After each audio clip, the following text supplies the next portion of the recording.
Before the clang of machinery and the hiss of steam, the world moved at the pace of nature. For centuries, life was overwhelmingly rural, dictated by the seasons. The vast majority of people were farmers, their lives tethered to the land they worked. What little manufacturing existed was done by hand, in small workshops or within the home, a system we now call cottage industries. Families would spin wool into thread and weave it into cloth, their output limited by the skill of their hands and the length of the day.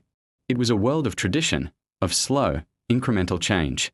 But beneath this seemingly timeless surface, the seeds of a radical transformation were being sown. An agricultural revolution was underway, with new farming techniques and enclosure of common lands boosting food production and displacing rural populations. This created a mobile workforce, no longer tied to the land. At the same time, a new economic spirit was rising, capitalism. With its emphasis on private investment, profit, and the accumulation of wealth, it provided the fuel for the fire that was to come. These powerful forces, a surplus of food, a ready labor pool, and available capital, created a perfect storm. The stage was set for an explosion of innovation that would not just change a few industries, but would fundamentally reshape human society itself. The first sparks of this revolution ignited in the heart of Great Britain, within its booming textile industry. The demand for British cloth was insatiable, both at home and in its expanding colonies. But the traditional methods of production simply couldn't keep up. The bottleneck was spinning. It took multiple spinners to supply a single weaver with enough thread. This challenge spurred a wave of ingenuity. In the mid-1760s, a weaver named James Hargreaves invented the spinning jenny, a machine that allowed one worker to spin multiple spools of thread at once. It was a game changer, but it was quickly followed by even more powerful inventions. Richard Arkwright's water frame used water power to create a stronger, more consistent thread. Then, Samuel Crompton's spinning mule combined the features of the jenny and the water frame, dramatically increasing both the quantity and quality of yarn. Suddenly, the spinners were outproducing the weavers. The next logical step was to mechanize weaving itself.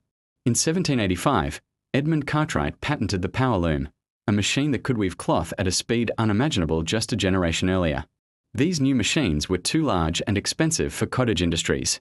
They required a new kind of workplace, the factory, often built alongside rivers to harness the power of flowing water. But water power had its limits.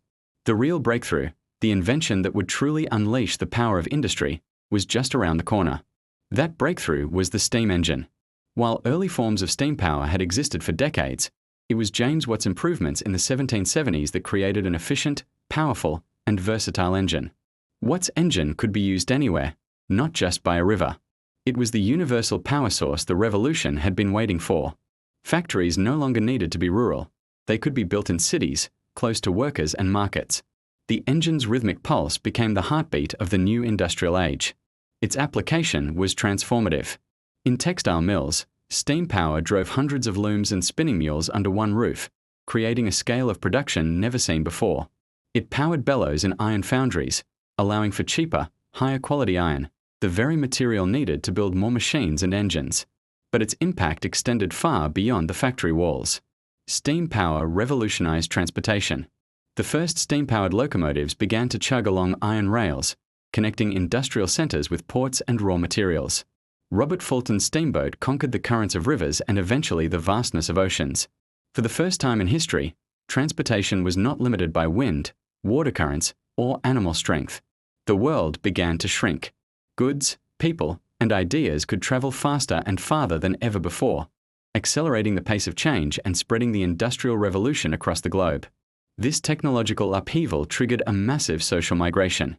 Lured by the promise of work, or pushed from the countryside by agricultural changes, millions of people flocked to the newly expanding industrial centers. Cities like Manchester, Liverpool, and Birmingham exploded in size, becoming the first industrial metropolises. This urbanization was rapid, unplanned, and chaotic.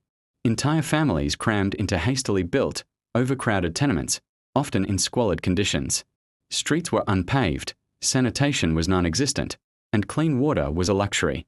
Diseases like cholera and typhoid swept through these new urban slums with devastating regularity. Life for the new working class was defined by the factory. The nature of work itself was transformed. Gone was the seasonal rhythm of the farm or the autonomy of the cottage artisan. Factory work was relentless, governed by the clock and the unceasing pace of the machine. The work was often dangerous, with unprotected machinery causing horrific accidents. The hours were long, typically 12 to 14 hours a day, 6 days a week. And the wages were pitifully low. The entire family, including women and young children, was often forced to work just to survive. Children as young as 5 were employed in coal mines and textile mills, their small size making them useful for crawling under machinery, but their bodies and spirits were often broken by the brutal labor.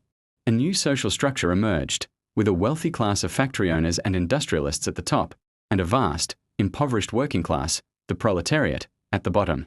The gap between the rich and the poor widened dramatically, creating social tensions that would define the coming centuries. Looking back, the legacy of the Industrial Revolution is a complex tapestry of light and shadow. The long-term consequences were profound and far-reaching. On one hand, it unleashed an unprecedented wave of economic growth. The sheer volume of goods produced made many items, once considered luxuries, accessible to a wider population. It spurred technological innovation that would lead to further advancements in medicine, communication, and science, ultimately raising the standard of living for many across the globe. It created new opportunities and fostered the growth of a new middle class of professionals, managers, and engineers. However, the costs were immense. The environmental impact was severe, as factories belched smoke into the air and poured industrial waste into rivers, beginning a pattern of pollution that continues to challenge us today. The social upheaval created immense suffering, and the exploitation of labor gave rise to new political movements, like socialism and trade unionism, which fought for workers' rights and a more equitable distribution of wealth.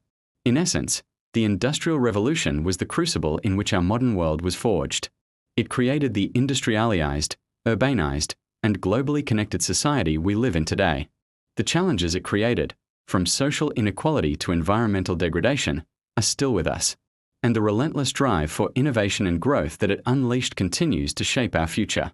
Understanding this period is not just about understanding the past, it is about understanding the very foundations of the world we inhabit. Thank you for watching.